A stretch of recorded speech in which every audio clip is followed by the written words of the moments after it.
Scared the daylights out of me. Feeling threatened, I got my 357 out of the pickup. It made a splash about like a 50-pound child doing a cannonball off the high dive. My name's Richard Taylor. I go by Rick. I am semi-retired. I work. My first career was in public safety, investigative law enforcement. Retired. I have worked for the past 20 plus years conducting fire and explosion investigations as a private investigator for major insurance concerns, and may not ever quit working. I do it part-time now. It's still fun. I still enjoy it, and it pays pretty good. And I don't know anybody that has too much money or more money than they can spend or afford, whatever. I like working. I was raised along the West Coast, hunted, fished, camped, hiked all up and down through the Sierra Nevadas mountains. Never heard or saw anything that would make me believe Bigfoot existed. In 1967, I saw the Patterson-Gimlin film as a 15-year-old young man. And I felt the hair on the back of my neck and arms stand up watching that video or that film. It looked very real. I didn't really debate it. It looked convincing to me. And, for a time out in the woods listening, thinking, well, maybe we'll see a Bigfoot. But other than a few odd or questionable noises or glimpses or something, there wasn't anything there that really made me believe that it existed, as many people do. After it kind of faded out after school, college, moving to the Texas, Houston, Texas in particular, seeking work. I was aeronautics engineer in college. I mean, aeronautics, vocational, not an engineer. I'm sorry, my bad. Vocational aeronautics major. Moved to the Houston area to try to get on with the aerospace contractors or airlines related concern. The industry was in the tank. I drove a truck. I was a fitter's helper, single, so I could kind of flex out. And at some point, somebody talked me into putting my application in with the Houston Fire Department. Never thought I'd be a fireman. In the academy, after 1,800 applicants, I was one of the 60 that was accepted. I thought they were trying to run me off. And in my training, about the middle of my 4 to 5 months training, had a man from the fire marshals, an investigator from the fire marshal's office come out and give us a 4-hour module in fire investigations. And it was a light bulb moment for me. I said, that's what I want to do. Now, it took me 10 years and 2 promotions to get into that job as a captain, but last over a dozen years, I conducted fire and explosion investigations through the arson division, totally law enforcement certified, been to the police academy, been to the fire academy, and I was a paramedic for 6 years. So I had paramedic training at the UT School of Allied Health Sciences. So after getting married, raising a family, I had a what in the world was that moment experience, not in the Pacific Northwest, not way far off, but about 26 miles. We had moved to the Dallas area after my first retirement, from my first career. was in an area of the East Trinity River bottom water basin, and it probably was located about 26 miles out of the downtown Dallas area. I was later told by so-called experts that's far too close to a major city for it to possibly even be Bigfoot.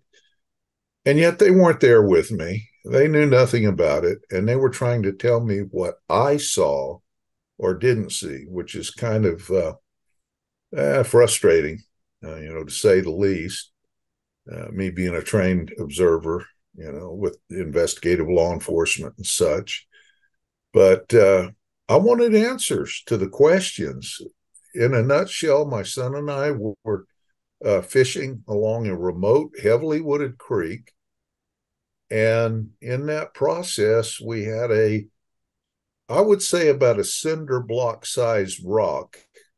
Could have been a dirt clod, could have been a chunk of concrete, but it made a splash about like a 50-pound child doing a cannonball off the high dive. And it hit within about 5 feet of us there as we fished along the bank. Scared the daylights out of me and my son too. And being angry, feeling threatened, I got my 357 out of the pickup. I yelled over to where the direction of that rock came from some heavy foliage over there. And this was about 2 a.m. And all I had was my Coleman lantern. And I had my Q-beam that I earlier thought I had observed a facial shape over there when I heard some noise. But I fired that 357 into the mud. I first yelled out and warned whoever threw it. I said, I've got a gun, and you throw something that big at us again, I may shoot back. I was very upset. We're in open public land, not bothering anybody. And when I fired that gun into the mud, I wanted to kind of mess back with them. It sounded like a baby bulldozer taking off in the foliage across this little side slough, and it didn't slow down. And that was my first what in the world was that moment. I wanted answers to it, Linda.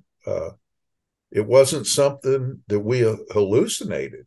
And myself, just as other people, have had strange and unusual experiences involving these big guys.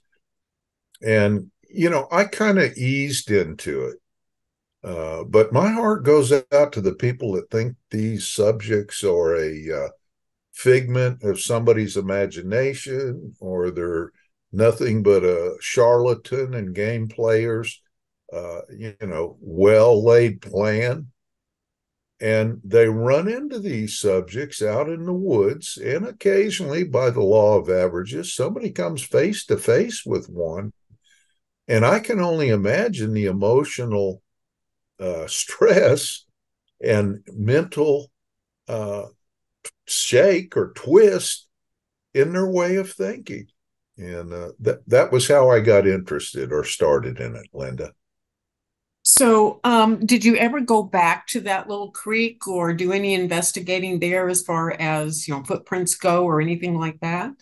I I talked with people about it for a while, friends and different folks, and you'd get that kind of nod of the head, and at the end they'd say that's kind of interesting. And I tried to analytically break it down. Being an outdoorsman most of my life, I could tell, look, a bear can break a lot of big branches and trees, but they don't have an opposing digit to grasp something and use an articulating shoulder to throw. Their shoulders do not have the ability to flex out. If they raise up, their legs are pointing forward. They can't rotate them out like we do. And they don't have an opposing digit. Same way with large cats. Through my mind, I couldn't see any animal that I know of that exists in North America picking up a fairly large object and throwing it in an arcing pattern, upward and out. If it just came rolling out of the brush, it'd have been a different story. This thing arced out towards us. I eventually came across a article in on the internet, surfing the internet, and the story stated, the title stated, "Fishermen attacked at night uh, over." It was in Possum Kingdom Lake area, which is about 100 miles west of the Dallas Fort Worth area, and I started reading the story, and the link that the story led me to was, or the link that led me to the story was a BFRO posting, which that was my first uh, reading on any, even knowing the organization existed, and I very very interestedly read that story, and my jaw dropped because a lot of the things that occurred were very similar to what my son and I experienced. And it was a shock to me that Bigfoot, here near Dallas, Texas, no way. I was skeptical, but at the same time, knowing cooperation from law enforcement, there was a lot of little details to that story that you know dovetailed in with my experience, and it went beyond mere coincidence. I said, "Hey man, there's something to this." So I reluctantly filled out one of the sighting reports of what happened and where, and didn't think I'd hear back. And in 3 days, I got a call from a man who identified himself as an investigator with the BFRO on the side. And as I'm talking to him, I hear public safety radio traffic in the background, and I stopped and point blank asked him. I said, "Are you in law enforcement?" And he kind of paused, and he said, "Yeah, how did you know?" I said, "I can hear the radio traffic in the background." He goes, "Oh, that's the dispatch." He said, "It's next door." And he said, "The door's open. I'm in kind of a break area." And, you know, we talked shop about law enforcement and public safety. And he went on to tell me that they weren't published on the BFRO website, but he was aware of several other fishermen in that watershed area having close encounters. Well, that was enough for me. I agreed to meet him at one time, but I also got with a friend, and we started doing some serious walking around in that area. There was a kind of a swampy area back there, and I remember him and we were really green, not experienced, weren't convinced that these subjects existed, but we found some interesting things pulled up. We saw where trees had been placed across a wet area, much too big for me or him to pick up and move. They were pretty good sized trees pulled up and drug over there to make a real crude bridge or water crossing. But I remember one thing: we were walking back in there, and it was like turning on a light switch. I mean, little cool breeze, it was in the cool spring, and it was like we walked through a curtain of horrible smell. I mean, it was instantly there, and the best way I can describe it is being sewer water, something dead, and a wet dog all kind of mixed in together. Real, pungent odor, and it. We didn't like it, so we kind of backed out, and then we reached a point where the aroma went away. Didn't find a lot there. We did put out a game cam there that was missing when we came back. We hit it very well, but someone or something took the game camera. It was pretty well fastened to a tree.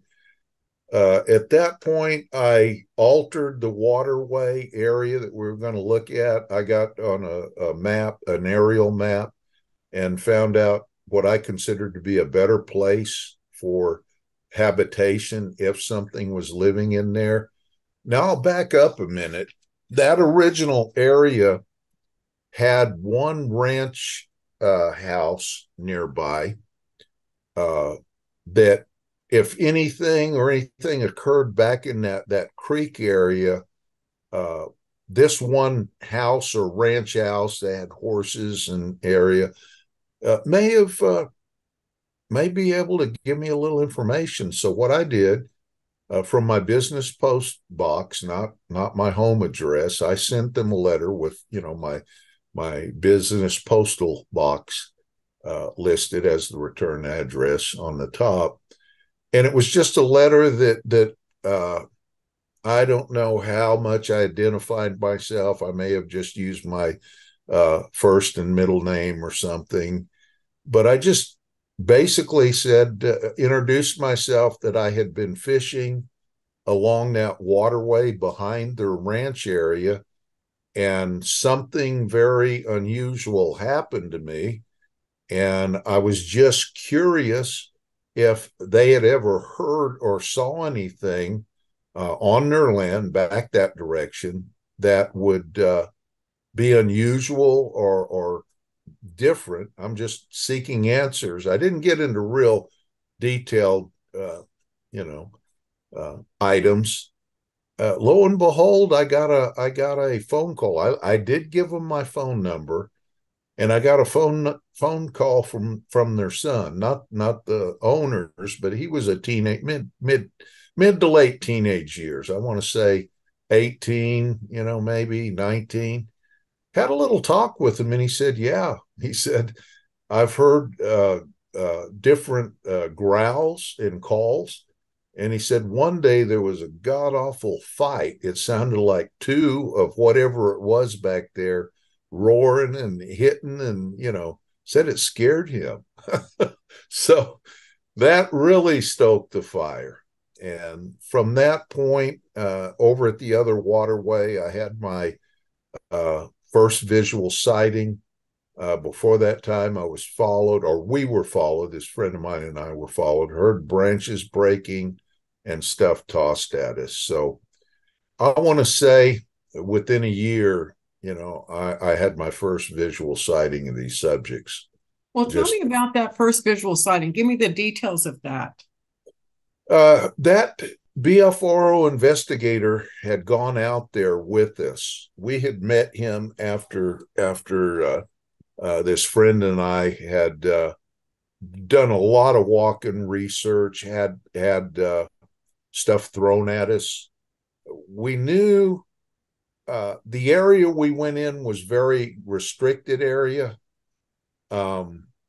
The chances of somebody randomly following us out there based on the route we took to get in there, I'm not saying it would have been impossible for a prankster to mess with us, but I don't know too many people that are out in a real remote area woods just sitting there waiting in case somebody comes through. They're going to, harass them or tease them or follow them. It isn't impossible, but him and I were very observant. We didn't park anywhere near there. We had to do a lot of hiking even to go get into that area. And once we got into the foliage, nobody would have known which direction we were headed unless they were in there and they were very familiar with it. So we were pretty convinced that it wasn't, somebody pranking with us. Plus the footprints, we found a partial footprint, found fish that had been eaten. And it was kind of interesting. You take an animal, it's going to crunch up a fish, These fish, they were white bass, and they were stacked about 6 or 8 high, and the bones weren't broke. It's just the flesh and skin was stripped off of it. I mean, it was kind of a perfect white bass skeleton. Now, the heads weren't eaten, but all of the meaty portion from the gills back were stripped off, and his bones weren't chewed or deformed. Something, I guess, with teeth, maybe biting down and just stripping it off, but it's kind of partial footprint. this BFR investigator went in there with us, and I didn't notice all the stick structures in there. Uh, he started pointing out things that I hadn't noticed before, and I'm thinking, man, that isn't weather related, and it's very focused damage, and different lean-tos and stick structures, if you will. And the day that I had my first visual sighting, something dark had run across the trail in front of us. I ran up there and clicked a series of photos. I didn't see anything at the time. Later, I'm standing there with another researcher. There were two people plus my friend. There were four of us. And they basically coached us in looking over each other's shoulder, that they're very aware of where you're looking. And it works out best if you look over each other's shoulder, casually set somewhere or stand, and you do your sweeping over his shoulder, and you're basically backing each other up. And that's exactly what I was doing. I had a set of I had binoculars 7x50, and I was looking over his shoulder, scanning the bank of a creek about 10 in the morning, and I noticed a glint of light, a reflection of the sunlight. There was not any dew or water. It hadn't rained, and it caught my attention as I was scanning the greens and browns, at a distance. And I'd estimate the distance about 150 yards. I was looking kind of at this bush area where I saw that twinkle or glint of light, trying to figure out what was there. Was there a piece of tinfoil in the bush or the tree, low hanging limbs? Something reflected that sunlight, little glint for a moment. And I didn't see him at first, but at some point looking, I noticed, partially occluded by this bush, I saw a set of eyes looking at me, not animal eyes. I mean, they were forward facing. It was the face. And I forget which one of the Crosby, Steele, and Nash players had, well, I've got a receding hairline, but there was a receding hairline on this subject, and their brow and forehead were sweaty, and the glint that I saw was the sunlight off the sweat off their head. Their hair was gray and it was long, kind of reminded me of that one guy with Crosby, Stills, and Nash band. And it wasn't brown or black. It was light gray or white, which later, I argued. They said Bigfoot aren't white. I said, I don't care what you tell me. I know what I saw. But while I was there and I finally focused in and saw him, the other guy facing towards me, I said, I see one. I see one. And he kind of turns around, where? And I'm looking, and I'm trying to, point out. It was about 150 yards away, but with the binoculars, I could see it much better. And so he was anxious, wanting to see, as most people are. So I tried to move closer, walking with the binoculars. Look, Linda, trying to walk in a forest with bushes and offset ground and stumps. That's not a good idea, because I didn't go very far and I almost nose planted. I tripped over something there. I didn't want to bring the binoculars down, but I was trying to kind of glance, and it didn't work. I almost nose planted. I had to twist and keep myself from falling and injuring myself. And when I righted myself and got the binoculars back up on site there, it was gone. I mean, the bush was moving a little bit. He took off, and one of the other researchers said they thought it was us running down this creek bed, but it was the subject retreating. He knew we saw him. But that one picture, I've got that little circled subjects hiding in the stick pile. That's the picture I snapped when earlier we had seen something run across the trail, and then I've got the expanded view of the subject holding a branch in front of them, a crop view of them in that stick pile there. And that area is where I had my first visual sighting. So how did you respond to that? Did you feel like it was something you wanted to continue pursuing then? Well, I thought I could prove just by me seeing one that all my friends and wife would go, "Oh, really?" And instead, I kind of get this polite but incredulous demeanor. you know, are you sure? Oh, well, really? It wasn't readily accepted. Okay. And rightfully so, um, it's hard for people to wrap their mind around something. And this is the shortcoming. The general public does not know exactly what our government does in certain interests and endeavors. And I am convinced, after talking with several government or ex-government people, there are portions of our government that know they exist.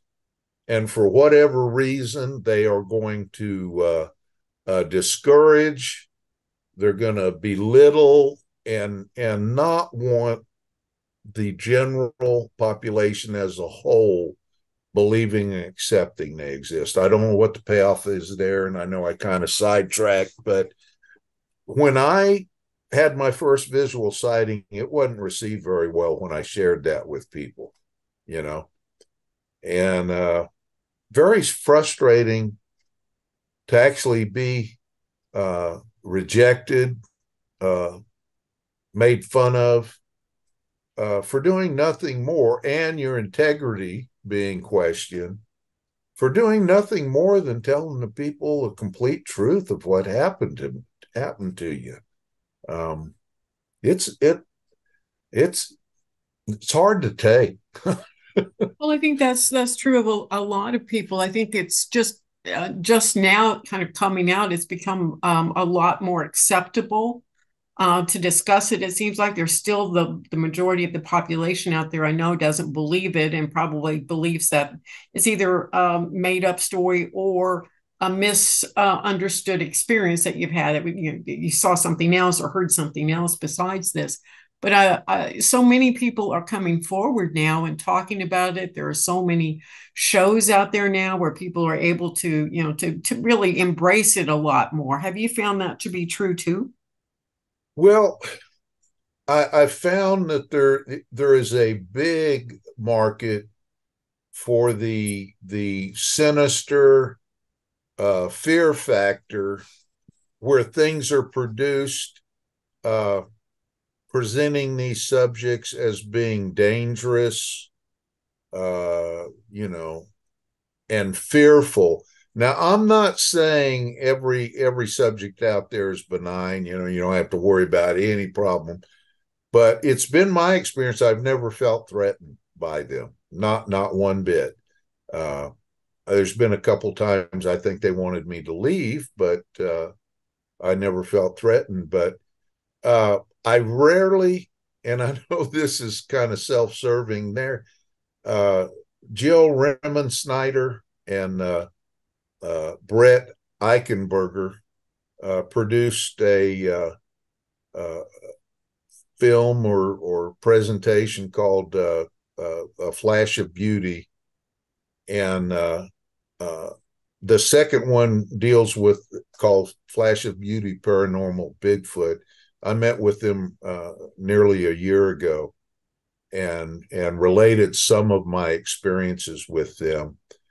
And it's probably a production that doesn't have anything but the truth and letting people tell them the truth. I've watched other productions, and I'm not here to throw rocks, Linda. I'm just saying, in many instances, it comes down to money and what the majority or a large portion of the public will accept.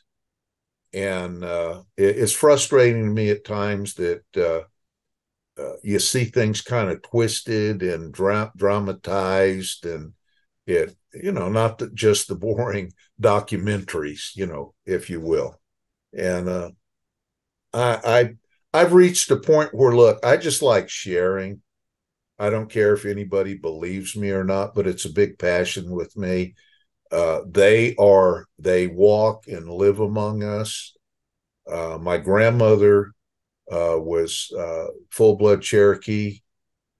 My grandfather was mixed blood. His side of the family weren't registered because they didn't trust the government. Go figure. But I pick up legally a quarter from my grandmother. I'm a mixed blood tribal member of the Cherokee Nation. I did a lot of background and study there.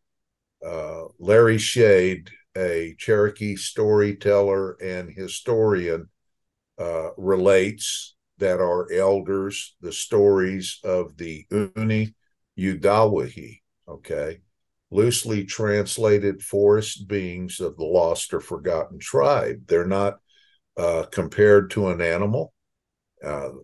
They were there long before the Cherokee left the Kentucky, Tennessee, northern Georgia, Alabama, North and South Carolina, and portions of West Virginia were their original land. The story is from the Uni Udawahi and the people there that they would leave out edible roots and berries for them, and in turn, the big guys would watch over them during symbiont gatherings. When they're hunting and gathering.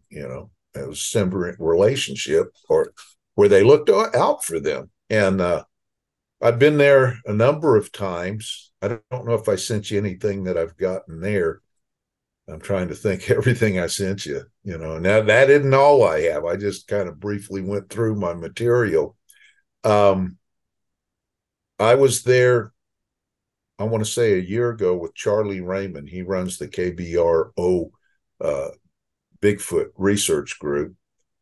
Excellent expeditions. If anybody gets a chance, you're going to have to get in line, because this last one, it might have been this month, it may be this week, or it might have been last week. I got on about 15 or 20 minutes after it opened, and it was already filled up. You got to be there. I mean, you have to have your clock. It's that good. I mean, it fills up. People like going. But I was there last year with them, and I've seen this practiced in Cherokee land here or up in Oklahoma. But my passion is, if they had a relationship with the Cherokee people, it just makes sense that they might understand Cherokee. And I'm by no means fluent, but I know enough to get in trouble. We were out there. I was watching a tall, upright figure through my thermal scope.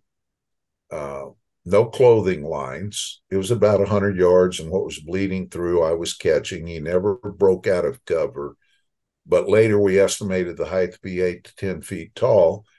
But while I was watching this subject, walking on two legs, kind of lurking around in a tree line down there, watching our group, a paranormal researcher was there, and he was out there the first time with Charlie Raymond's group.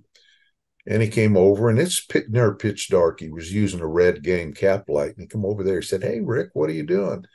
I said, "I'm watching the big guy down there by the river watching us." And he goes, "Really?" He said, "Man, I'd love to." I said, "Hey, here," and I gave him my scope. I told him where to look, and he got silent for about a minute.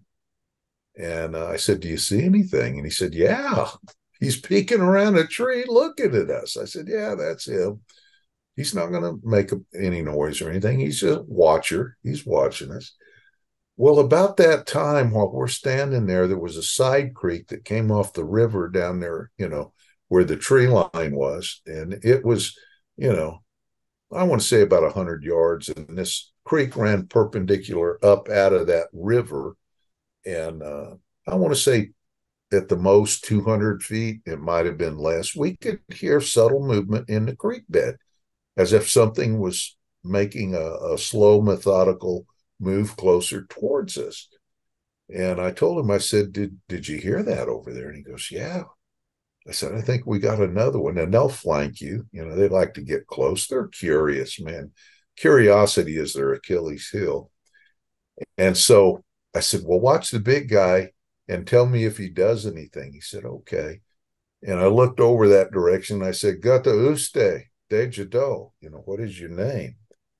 And I go, did he do anything? You know, the big guy, he's watching through the scope. He said, no, he's just standing there watching. So I said it a second time. I said, Gata uste, de jado. What is your name? You know, and on the second question, where that other stirring was, I get a big, deep bullfrog, low voice that goes, claw.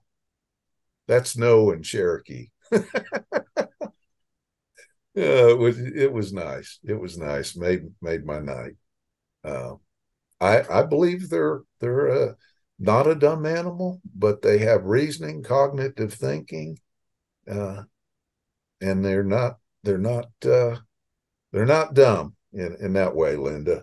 And I just enjoy this stuff. I have a blast. When I met you at the Ozark conference this year, I know that they were talking about some of this language thing that you just brought up, which intrigued me. And I know you had quite a bit of input to talk about. Can you share some of the information that you shared at the conference? Uh, I didn't write it down, and I claim a senior moment, but I was in Oklahoma. I'll give you another. Well, let me back up. The picture I sent you with the jar and the thumb and the index swirl. I know I sent it to you earlier. Anyway, I was up in Jay, Oklahoma. This has been several years back. Full blood tribal member, lived up there, and there was a local resident, I guess you'd call him the Howler, or they called him the Howler. Uh, I saw briefly, he never broke cover, but I saw him through the thermal. He was watching us, he was paralleling and tracking us and everything. Curious as always. But the landowner, I said, have you had any trouble with him? He said, oh, no. He said he's bothered other people's livestock and cows. I said, well, why doesn't he bother yours? He said, because I leave peanut butter out for him. They love peanut butter. And he says, I've told the Howler, as long as you do not disturb or hurt my livestock, my chickens, my dogs, if you leave all those alone, I'll leave the peanut butter out there for you. I said, oh, that's pretty interesting. And so at some point there in the day and a half, 2 days we were there, I was walking a remote fence line with him, and there was a jar of peanut butter up there. And I said, is that one of them? And the landowner said, yeah. We went over, and I said, the lid's on it. He said, they put the lid back. They don't want they don't want varmints coming up there getting their peanut butter. So I took the lid off. 2/3 of it was missing, and had a big thumb and index swirl, which you can see in the photograph. I said, wow. I said, hold this and let me get a picture of it, you know, where the Howler had gotten his little snack for the day. There was about 2/3 of it gone. It wasn't empty, you know, and it put the lid on and put it back on the fence post. And I was out there. His two dogs followed me. I heard some stirring up the ridge, and they took off. I mean, tails a wagon, like a long lost friend was up there. And I don't know for sure, but I think the dogs went up there and got a pat on the back or on the head and said hello and came back down. There was no drama whatsoever. They never, when I heard the Howler moving, the dogs didn't bow up and their hair didn't stand up. They just kind of wagged like they knew who it was. You know, that's kind of incredible for some people to believe, but I saw it firsthand. The man had no problem with that local resident coming up and down his land there. And I think that's hard for people to believe. Um, I was in Oklahoma with two mixed blood tribal members. Uh, one was Choctaw, the other is Cherokee, and very experienced with interacting with the big guys. We're in a remote area, not too remote, but I mean it wasn't like in town or anything. And we had built a campfire, uh, sitting around in folding chairs, and we started getting stuff thrown at us. None of us were hit, but stuff landed and close and rolled in there. And I've never had that much stuff thrown. I mean, it was constant for the better part of an hour. And the game, I guess, was that we tried to figure out where it was coming from. And once we kind of got a direction established, things started coming in from either a 90-degree angle or a total 180 degrees. There must have been several of these, what I would consider probably younger subjects, toying with us or just bantering, having a good time. None of us were scared. We were just kind of playing along with it.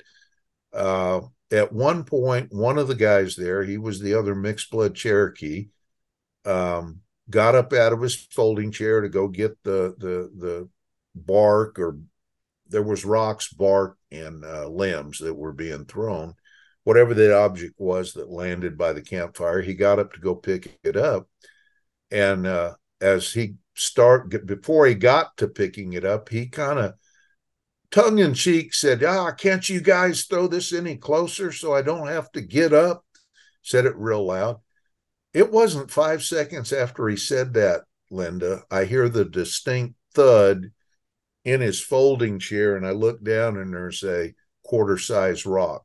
Now, number one, that took extreme accuracy, okay? And the second is that was banter back towards us. That has humor and an engagement that an animal just does, if it was a dumb animal, couldn't or wouldn't do. I found these subjects to be extremely intuitive, possessing reasoning and cognitive thinking, which are attributes a lot of people say, oh, hogwash, they're just a dumb animal. Okay. They said the same things about my Cherokee ancestors when the Europeans first came here, and they were quite wrong. It sounds like you've had quite a few experiences out there. Any advice to people that are going out and looking for them, and to have the kind of success that you've had and being able to have these encounters or experiences with them? What would you advise? Number one, it's not Disneyland out there. The things that injured and killed the settlers 100 years ago, a lot of it exists and still out there. Be safe, for one thing. Don't go out there by yourself. Um, I've got, I don't unconditionally trust these subjects. I coming from an area of public safety and law enforcement, although it was specialized, if it doesn't feel right, it probably isn't. My opinion is most family groups and clans, as long as you don't seriously threaten them, you have nothing to fear. But I also feel there are rogues out there, just as we have rogues in our society, that you want nothing to do with. If it doesn't feel right, it probably isn't. And it's better to leave than push the issue. Never go out there alone. Have at least one other person. You're safer in groups. But a level of respect, it goes a long, long way. When I had basically a change in my thinking was I had a family group of 5 approach me in central Oklahoma. And it was after I had spent 2 days trying to video or photograph, and I got frustrated, and I just basically talked to the woods, although I know I was under observation. I said, I just want to see you up close. I'm not going to hurt you. I'm just here visiting. And honestly, Linda, I think if people think they are there, talk to them. Talk to them.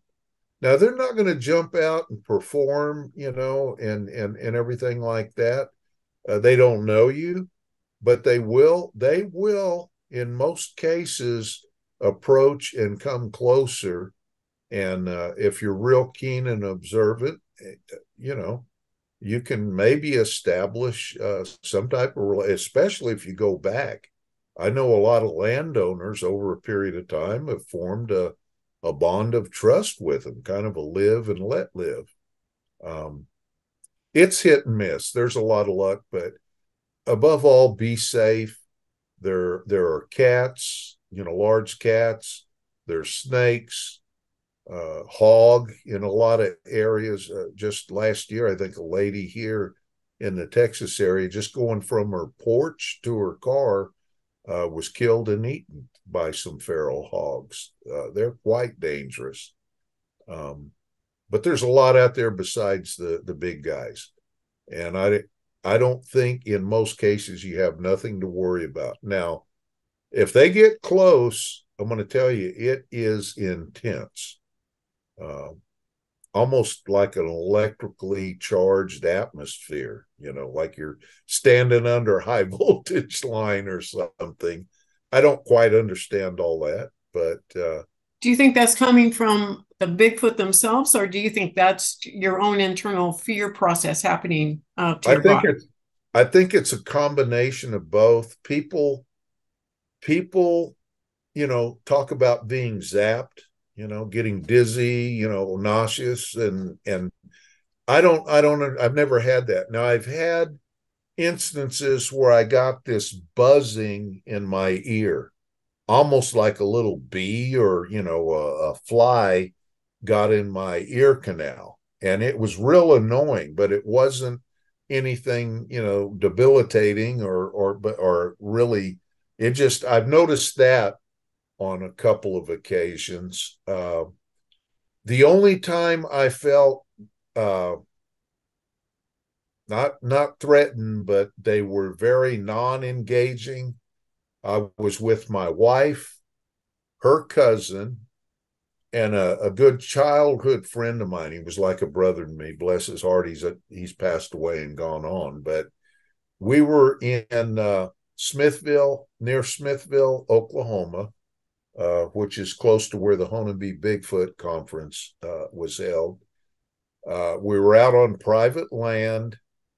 One lady there who was also a researcher had noticed a side peeker down this trail that we were walking down. And as we passed her, she said, "There's one right down there to the right, about 50 yards off of the trail." So I was looking, I was aware, and as we're moving down, I get that. Somebody would glance at it and say it's just a root or a branch knot on the side of the tree. They had maybe glanced and not thought anything of it. But having sent you some pictures about side peakers, I looked at it closer and I noticed that knot kind of recessed and then grew. And it was one of the big guys, using the tree, just, kind of peeking out, side peeking. And so I stopped and I told the other three to stay right there. And I got off the trail and started trying to coax. I was talking to them and telling them, just here, as we're your friends, and everything. I can't remember exactly what, but my buddy did this not owl call, dove call. And when he did, as I got closer, this subject growled. I mean, which that was the first time I was ever growled at, and I stopped. And then I said, well, and I tried to get a little closer, coax him out. And it was a more, it was more emphasis to it. And I stopped. I put my hand up. I said, "Okay, big boy, I can take the hint. I'm leaving." And I walked back out. Of course, when I turned around, the buddy, my childhood buddy, was halfway up the hill. He first growl was enough for him. My wife and her cousin, heard the growl. Interestingly enough, that was within a mile where, and I won't name their names, but there was another group that consistently went out in certain areas to harvest a specimen for science. Okay, that was their premise. I personally think it was for fame and fortune and money, but hiding under the scientific interests. You're going to kill something so to protect the species. Prove it exists so you can. I'm sorry. Anyway, they had shot at one in that area and had wounded it about a month before. Not right there, but in the immediate vicinity on some other private land. I bring this up for one reason. If a person thinks that they're going to kill one and it's going to be a clean and easy endeavor, and it may be, they maybe could kill one for science or whatever else their desire is. People don't know about the collateral damage that it might inflict in that area. And some poor farmer, ranch owner, some school child leaving a ranch house somewhere, for retaliation purposes, they may take out some other person in retaliation to one of their members getting killed. That happened a lot in the native nations, an eye for an eye and a tooth for a tooth. So if somebody thinks they're just going to go out there and shoot and kill one, it may have an overflow where one innocent person may be injured or killed for those actions. I just like to throw that in there, that it's not, it's not a good thing. I can see in protection, yes, I understand all that, but to go out there and track one down and shoot it, me personally, I feel it's close to being murder, and I don't condone it at all. And that was the only time I've ever been growled at, was in an area where one had been shot at within about 30 days prior to that. Was it a really loud growl, or was it? The first one was just, I'm here, leave me alone. The second one was, don't come any closer. Is the best way I could, yeah. The second one, yeah. My wife and her cousin heard the growls. Okay. And I've never been growled at like that. Never in the almost 20 years now. Well, let's see. It'd be, I had that. Yeah, it's been about 18 years on the rock throwing incident, and another couple of years past that. So about 15, 16 years of serious research. That's the first time I've been growled at. And the last so far. I heard the reply to my Cherokee. I've heard, a few hoops and hollers and wood knocks and things. It's my opinion, if you've got, and again, it's just from field research, is that a lot of those knocks or pops or whoops are younger ones that they place out in a sentry area around family groups, and there's not a lot of rocket science behind it. They're out there, and when they see something, they give a call, and the larger group knows immediately which direction, because that sentry is there or they're over there or wherever. They get a quick, rapid information where an intruder or visitor is coming into their area. And at that point, the family group can move deeper into the woods where they're located, or they can go sideways and flank out from that point and avoid it. And if whoever's coming in probably gets closer, then your sentries begin to throw and hoot and distract them from proceeding on. They can lead and turn them off. It's pretty basic, from what I've seen, on multiple whoops. they ran me around pretty good for 2 days trying to, you know, trying to get something when I was really wanting to see one bad, and they were always about 1 or 2 steps ahead of me. But it's much nicer to just go out there and let them come to you. And to that camp, I didn't make a big issue of some of the things I saw. There was a lot of people there, and I think Randy and Shane were the same way. They were noticing things, just not saying anything. Let's go back to your native connections here with the Bigfoot. They have some different beliefs about the nature of what a Bigfoot is. Do you have any information on that? Well, the Cherokee don't equate them to a animal, and part of the belief is Nephilim, and I'm probably not pronouncing it right. God put him here on the earth to help and watch over them, not as a detriment, but an asset, to the Cherokee people. There's other printed information of the slant-eyed giant, Saul Kalu, Kletcha. There's other stories that are printed, but Uni Udawahi comes down through the elders.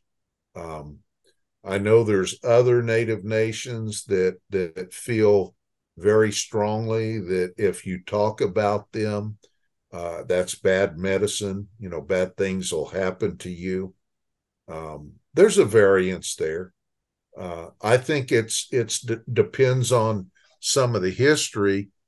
If you even study the native nations without throwing the big guys in there, there's some vicious competition and wars. The Cherokee's arch enemy was the Iroquois. Most people know them by the Mohawk, and the language, Cherokee language, is from the Iroquoian, background, or at least it roots off from that point. So maybe way back there was a big family split. I don't know, but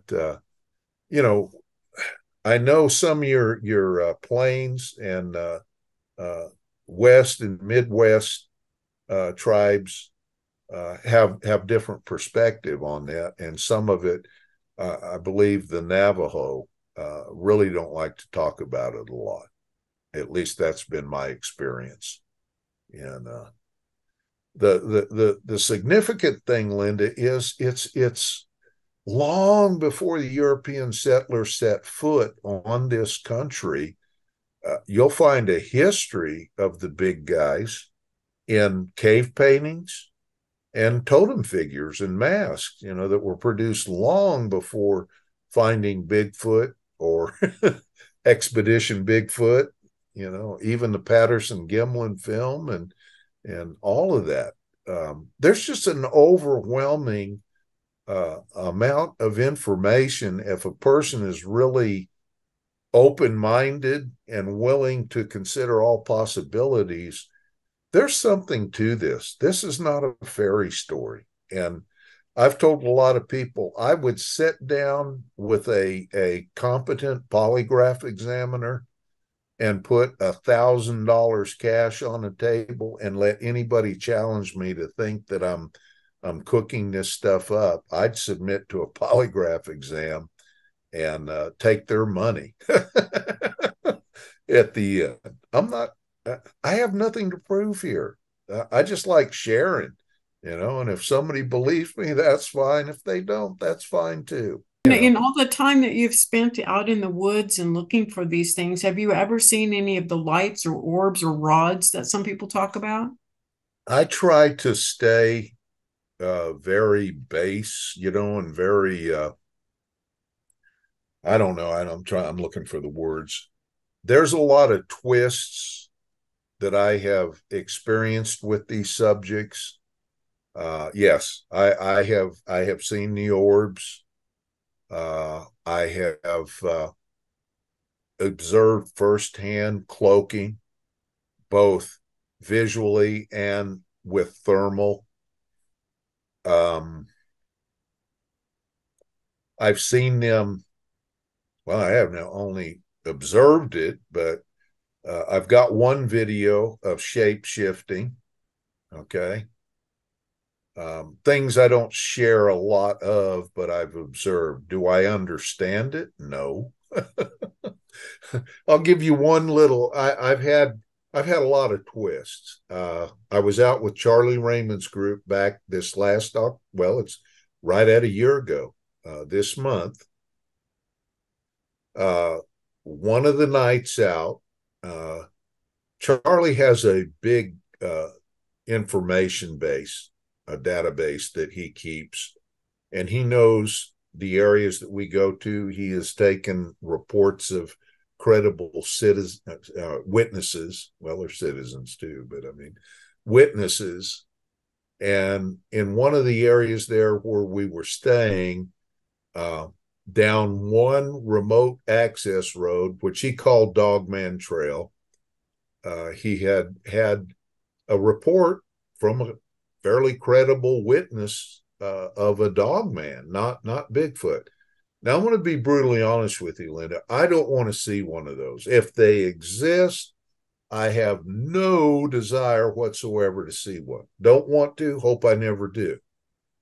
I don't know. I've never seen one. I can't really pass judgment, but there's enough there that there's a variance to some of what's out there. I do know I've seen other things, and we don't have enough time for me to get into that. But we had gone out there and drove up, parked. It was a nature preserve or viewing center there, or at least location.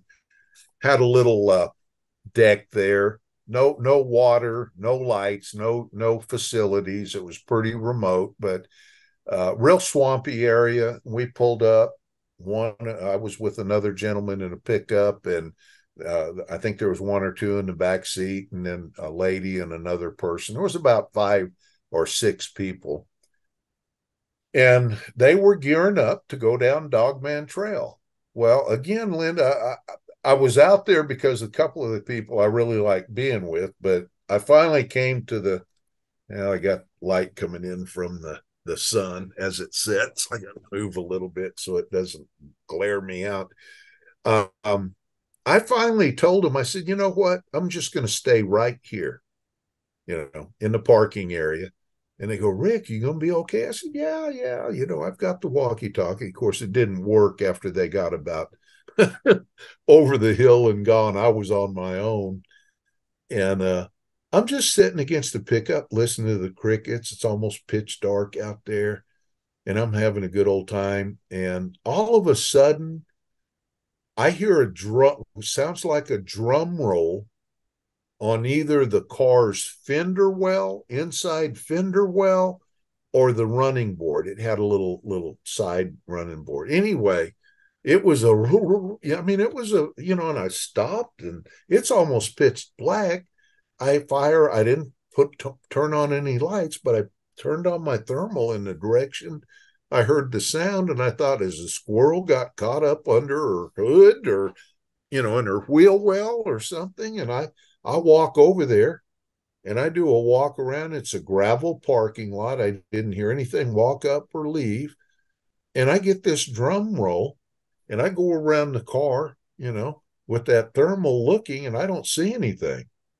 And, I kind of, man, what was that? Well, I get back over to the pickup, and not within a minute or two, I get the same drum roll. Again, it sounds like it's on plastic, not metal, but it's got a duller roll to it. But it was just something, like they were doing a drum roll with their hands. And the thing is, I got it on audio. I had an audio recorder running. This happened 2 or 3 times. Somebody asked me later, did you look under the car? No. I mean, it wasn't a big car. If it was under there, they had to be almost flat, But it got me going to the fact I got these visions of a snarling, bloodthirsty dog man coming up from the backside of the trunk or the hood of the pickup or the car. And I finally flipped on to my bright cap light. I got my back against the pickup, there by the cab where nothing could creep up on me. And I just sat there in the light till the group got back. I'm not sure what was going on, but I got a little nervous. I'll admit it, being out there by yourself. And nothing happened, but something was thumping on that car and I could never see it. Couldn't. The people who walked down the trail, did they have any experiences that night? Um, Man, I'm trying to remember. Nothing real significant. I think they had some knocking, a couple calls, stuff like that. But they didn't have anything visual that I can remember. Now, when they came back, okay, this is another good thing. They came back laughing. They said, "Yeah, we saw the cap light on." I said, "Well, there's something going." Well, when they all got back, one of the guys glanced over that swampy area and he said, "I see eye shine."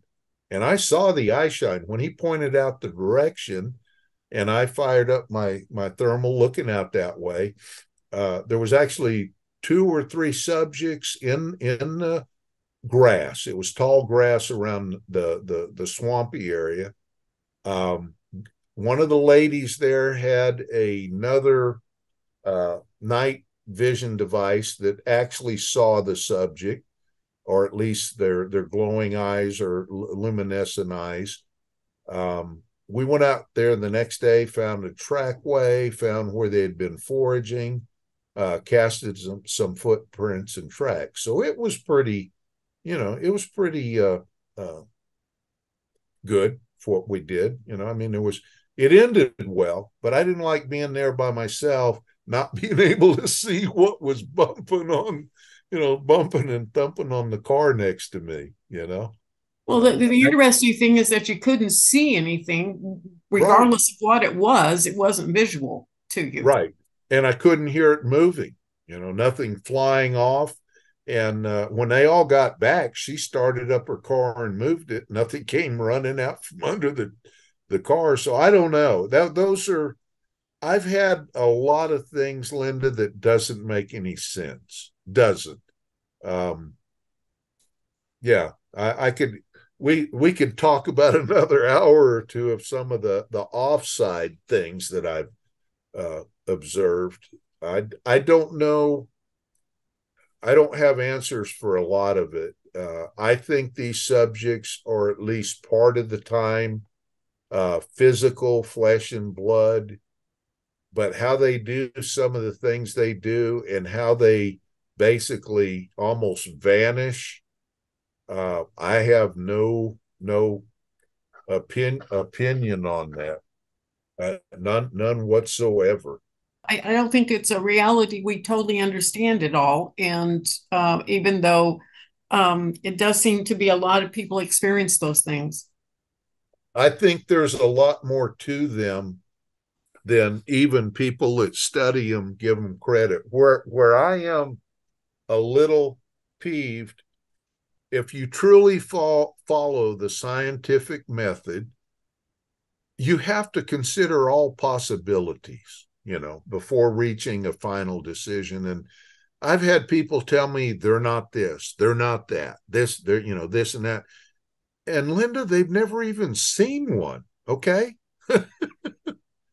That offends me greatly when their actual, you know, empirical knowledge of experience is very, very nil, and yet they're giving me this real detailed final opinion and almost rebuking me for things that I relate that I've observed.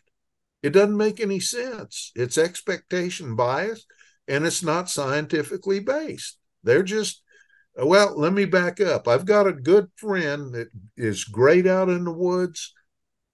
He's helped me before, but he's looked me in the eye and said he doesn't believe in Bigfoot, and it's kind of, it didn't make sense. But then I asked him, I said, well, what if one, did this and that? He said, man, I'd go crazy. And he said, look, Rick, it's easier for me to do complete denial and stay behind that barrier than to try to wrap my mind around the possibility that they exist. Being a staunch skeptic is safe for him. That's true for the majority of the population, actually. I think it's just easier to not believe in it at all than it is to entertain the idea that there's something out there that we don't know about or understand. Exactly, exactly. But the truth is, from my perspective, I know they're out there. I don't know if I sent you the picture of the subject running beside me. We were living in another location here in the Dallas metro area. We sold that house about a year and a half ago, and we're not sure if we'll buy. We're leasing, and I'm fine with it. I don't know if I want to go back into home ownership, but we sold that house, and before we sold it, I had planted a line of trees along the property lot. There was about a half-acre lot in a cul-de-sac, a lot of grass to mow. And it was late one evening in December, mid-December, and I had planted some cedar trees along the east side of the lot to keep four-wheelers and people in the field there, the undeveloped field, from driving across my lawn. They thought it just an extension of the field, and it was quite annoying and angering. So I planted these trees as a barrier to kind of give them a heads up. Hey, this is a property line. This is a yard. And I was out there watering them up until shortly before 6 p.m. in December. It's dark. Sunset was, closer to 5 than 6. Now, it wasn't pitch black. There was a neighbor's porch light on. My front porch light was on, but none of the other lights were turned on. And I was making my way back to the faucet to turn the hose off.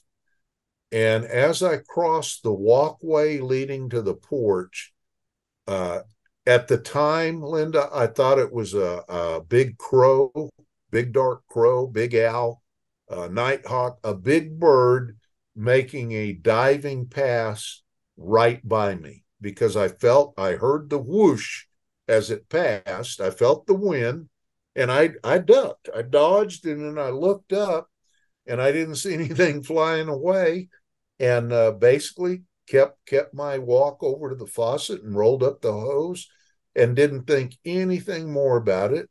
I wished I had, because I had a 24/7 video security system on the outside, various cameras.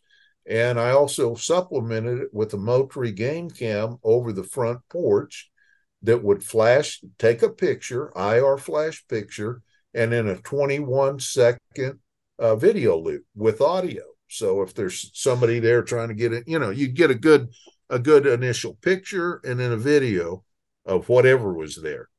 Well, I passed so fast it got the picture, but when it started taking the video, me and the subject were out of the picture.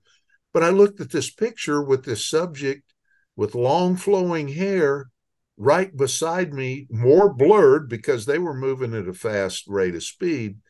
A long-haired, dark subject without clothing lines. And if they want to slap me down, they could have. I mean, they were right off my right shoulder, but that Moultrie game cam caught them.